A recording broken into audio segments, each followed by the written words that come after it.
මේ අවස්ථාව මම දකින්නේ ගණිතාගාරයක ඉගෙන ගන්න සිහින දකින ආදරණීය දරුවන්ගේ වගේම ගණිතාගාරයක උගන්වන්න සිහින දකින අපේ ආදරණීය ගුරු භවතුන්ගේ සිහින සැබෑ වුණ දවසක් විදියට.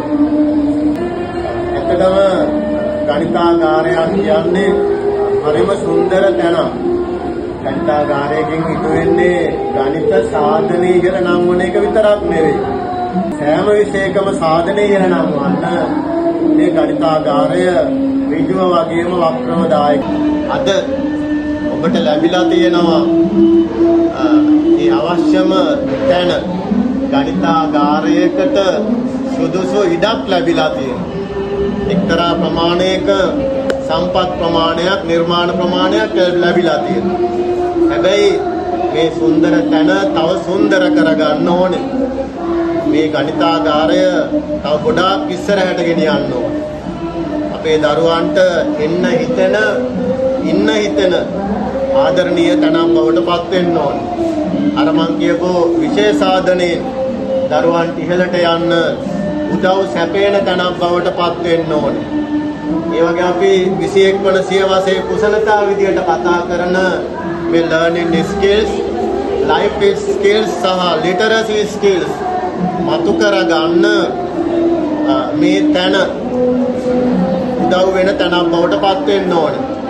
ඒ වගේම අපේ ගණිත ගුරුවරුන්ට විතරක් නෙවෙයි අනෙකුත් සියලුම ගුරු භවතුන්ට තමන්ගේ විෂය දරුවන්ට සමීප කරවන්න සහාය ලබා දෙන සම්පත් මධ්‍යස්ථානයක් බවට මේ තැන පත් කරගන්න ඕනේ.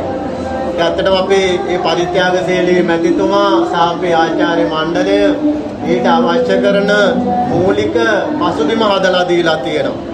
අපේ විද්‍යාල් පැතුමියගේ ආශිර්වාදයේ මත මේ සුන්දර ලස්සන තැනක් ලැබිලා තියෙනවා. ප්‍රබලම අභියෝගය විසඳිලා තියෙනවා. ගොඩක් පාසල් වලට තියෙන ප්‍රශ්නේ තමයි ගණිතාගාරයකට සුදුසු තැනක් වෙන් කරගන්නේ. සමහර තැන් මේ තැන ඉඩ හදලා දෙනවා. ලස්සන උත්සවයකින් ආරම්භ කරනවා. හැබැයි ටික කාලයකින් ඒක නිකන් කාමරයක් බවට පත් වෙනවා.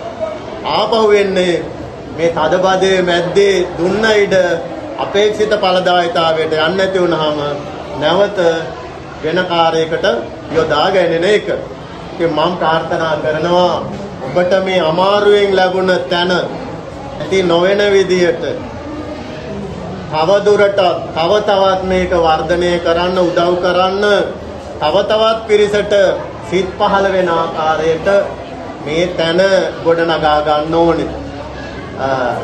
ඔබේ මේ ගණිතාගාරය සුන්දරයි තමයි. හැබැයි සැබෑ ගණිතාගාරය ගැන මගේ හිතේ ලොකු චිත්‍රයක් තියෙනවා.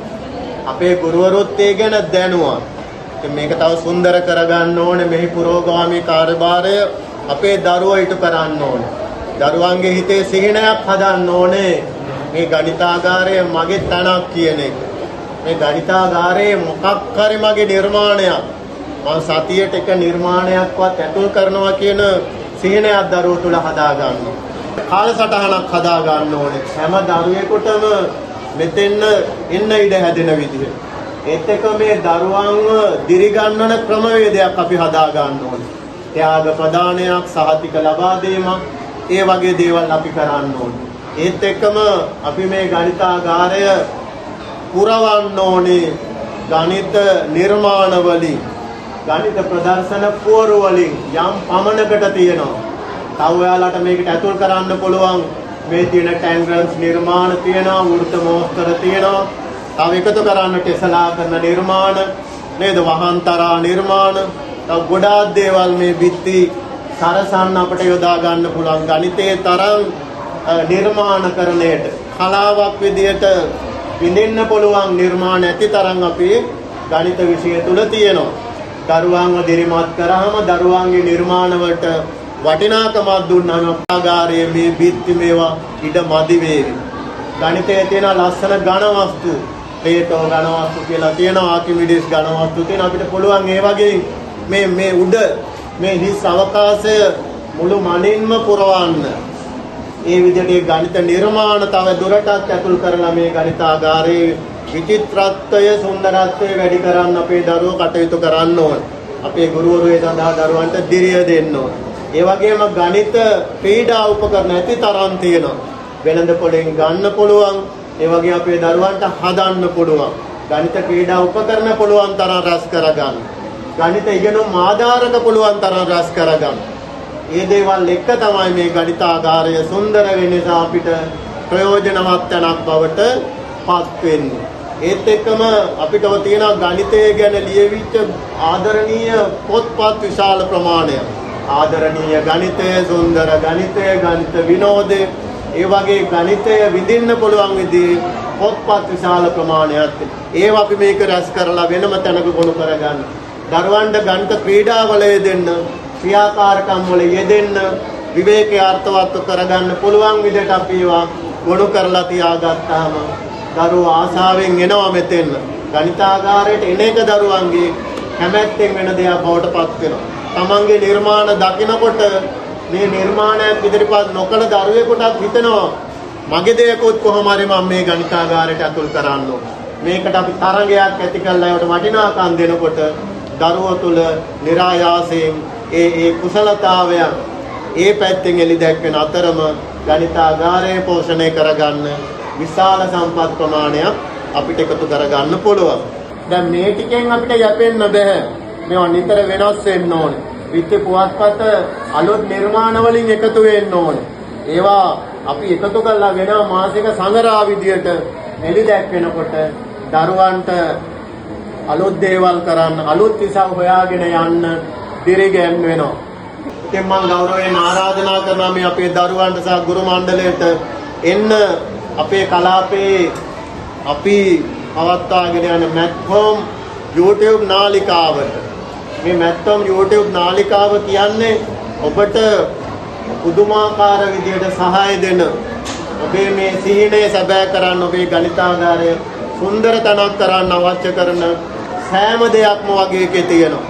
මැත්හෝම් වල තියෙනවා සුන්දර ගණිතාගාර වල ලස්සන වීඩියෝ කීපයක්. ඒවා හොඳට බලන්න. ප්‍රදර්ශන පුවරු, ගණිතමය පොත්පත්, මේ හැම දෙයක්ම මැත්හෝම් එකේ ඇතුළත් වෙලා තියෙනවා. ඒ ඉගෙනුම් ආධාරක ක්‍රීඩා උපකරණ හදාගන්න හැටි කියලා දීලා තියෙනවා. හැම උපකරණයක්ම ක්‍රියාත්මක කරන හැටි කියලා දීලා තියෙනවා. මේ හැම උපකරණයකින්ම හැම ඉගෙනුම් ආධාරකයක්ම ඉගෙනුම් ක්‍රියාවලියට යොදා ගන්න හැටි පැහැදිලි කරලා දීලා තියෙනවා. ඒ මැත්හෝම් එකට ගිහිල්ලා ඒ වීඩියෝ නරඹලා තව තවත් ඔබ සන්නද්ධ වෙලා මේ ලැබිච්ච මේ වටිනා අවස්ථාව තව තවත් වැඩි දියුණු කරගන්න කටයුතු කරන්න කියලා මම අපේ දරුවන්ට ආරාධනා කරනවා. ඉතින් මේ තරම් ප්‍රබල ගුරු කණ්ඩායමක් ඉන්න, මේ වගේ ප්‍රබල සම්පත්දායකයන් ප්‍රමාණයක් ඉන්න, මේ තරම් දක්ෂ දරුවන්ගෙන් පිරිච්ච මානව සම්පත පිරිච්ච මේ වගේ සුන්දර පාසලක මේ ගණිතාගාරය මට හිතෙනවා තව මාස කිහිපයක් ඇතුළත කලාපයටම ආදර්ශ සපයන්න පුළුවන් සුන්දර තැනක් කරගන්න අපේ ගුරු මණ්ඩලය නායකත්වයේ දේවි කලාප කාර්යාලයේ ගණිතාංශයේ සුබ පැතුම් නැවත නැවත එකතු කරමින් මේ ගණිතාගාරය කලාපයටම ආදර්ශ සපයන්න පුළුවන් හොඳ ගණිතාගාරයක් කරගන්න සියලු දෙනාටම ශක්තිය ධෛර්යය මම ප්‍රාර්ථනා කරනවා. අපිට මැක්ස් ලැබ් එකක් නැහැ. තිබුණේ නැහැ. දැන් අපි කලින් වැඩ කරපු පාසලේ ඒක සාමාන්‍ය ප්‍රාදේශීය තියෙන ජාතික පාසලක් වුණාට හොඳ මැක්ස් ලැබ් එකක් අපිට රජයෙන්ම ලැබුණා. නමුත් එහෙම අහිමි සම්පතක් උරුම කරන්න දෙන්න තමයි අතරම ශේෂයෙන් පාසල් සම්බන්ධ සමිතිය සහ දර්ශන මහත්මයා එකතු වෙලා ඒ අත්තාවේ කරේ. ඉතින් ඇත්තටම අපේ ළමයි කවු කියලා මම කිව්වේ කරක් තියෙන පහසුකම් පැත්තේ. එහෙම නැතුව මේ සර් කිව්වා වගේ අපේ දරුවෝ බුද්ධියෙන් සහ හැකියාවෙන් ඉතාම ඉහළ තැනක ඉන්නවා. ඒකේ ආයි අවිවාදාත්මකයි. පුදුමාකාර දක්ෂයි. ඒ වගේම අපේ ගුරුවරු පුදුමාකාර දක්ෂයි. හැබැයි ඒ හැකියාවල් යම් මට්ටමක මේ නිදන්ගත වෙලා තියෙනවා මිසක් ටිකක් වැඩිපුර එළියට එන්නේ නැති ගතියක් දකිනවා. ගුරු බෞතුන්ගෙත් එහෙමයි මේ දරුවන්ගෙත් එහෙමයි.